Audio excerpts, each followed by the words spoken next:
Hello. So in this episode, we are going to see various activities and games that you can play with children of different age groups and see how you can enhance their focus and concentration. I have tried to use multiple things which are available at home, but in case you do not have these items or manipulatives as I call them, you can make them yourself, or you can try and use some other objects that you have at home instead of the ones that I'm showing. But the idea or the way the game has to be played is the same. So hope you try this and do mention in the comment box on how you like them and whether you feel the concentration and the focus of the children seem to be showing improvement. Thank you. This activity is about talking about one attribute, and we are looking at the color.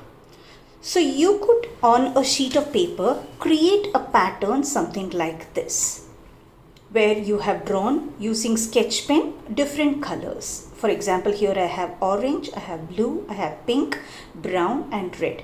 You can give it to the child and say, I want you to arrange this pattern. Remember, it can be done with children as small as 3 years old itself. So from the blocks, as I have blocks here, you could have something else which is at home which are of different colors.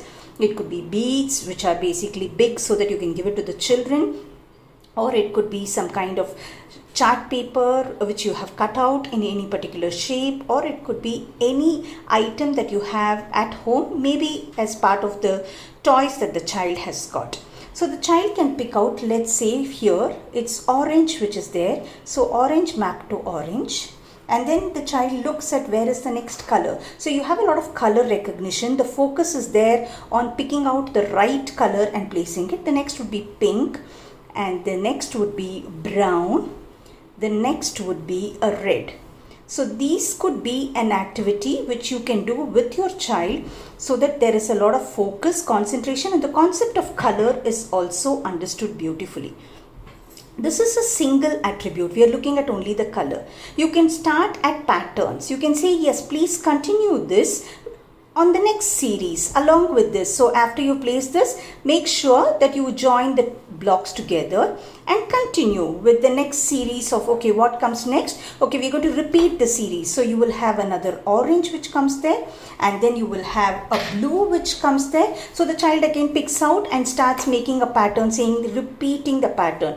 So you have the color concept which is there and the number concept which is of repeating the pattern of orange, blue, then the next would be pink, and so on. So the child would start understanding and the concentration basically on what was the color that was given earlier and how do I repeat it. So a lot of these concepts are very beautifully ingrained in the child if you play it in this particular way.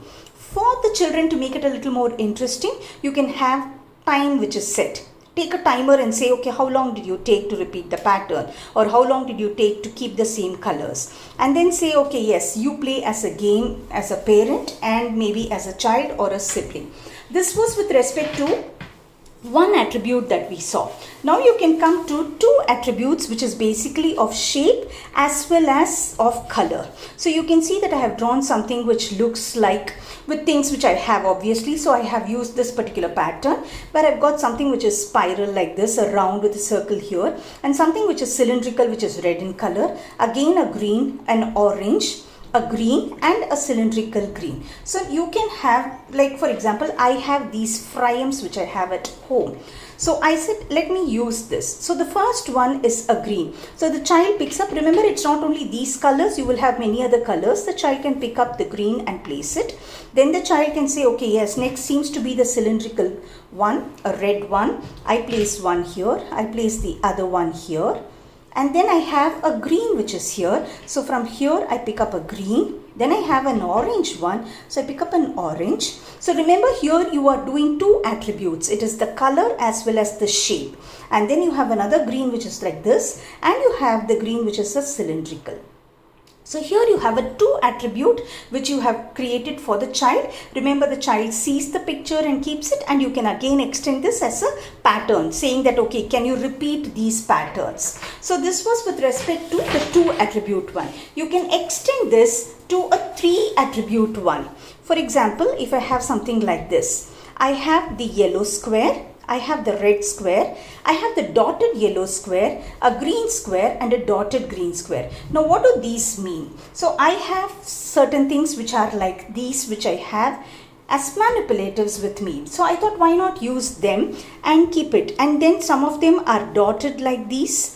Some of them are dotted in different shapes, like for example for the yellow one there is a dotted one, there is a green one, dotted one. You can have multiple things which are there. So you have the plain ones as well as the dotted ones, and they are of different colors.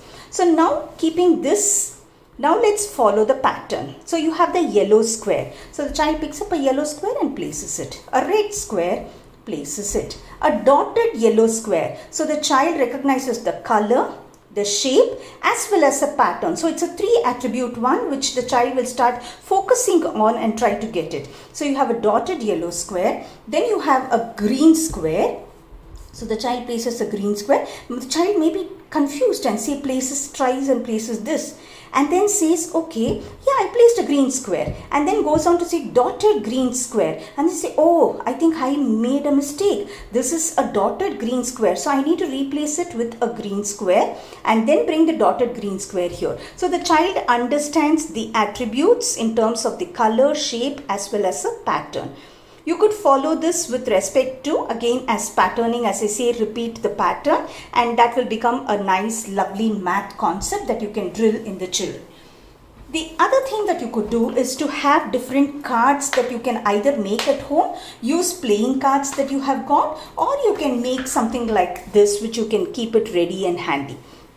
And say, I'm going to place it on the other side. Here for example, I have drawn something which is behind also. It could be something like this or something like this. So you can place it like this so that the child understands what these are, and then say, okay, yes, I am going to say, I want the number, let me place 2, 3 so that you are able to understand this. I want the number 2.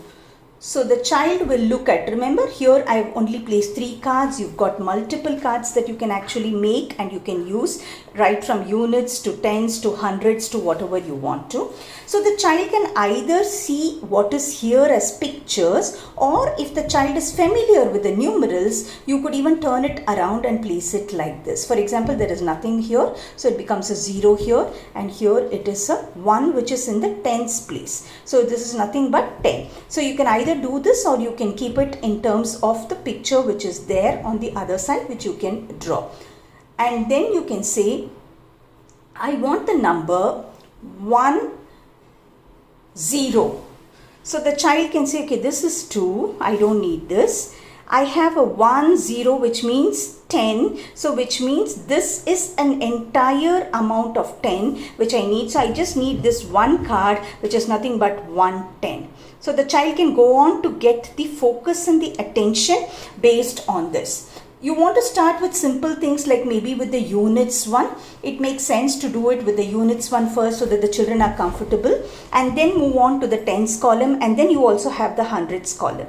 And you can make such cards and keep it ready. So suppose I have these kind of cards and say I want the number 2. So the child will look at where 2 is and then take this out, because the child will be able to focus on what is there pictorially, or if you want it as a numeral, you can do it as a numeral recognition also. So this becomes a concentration game.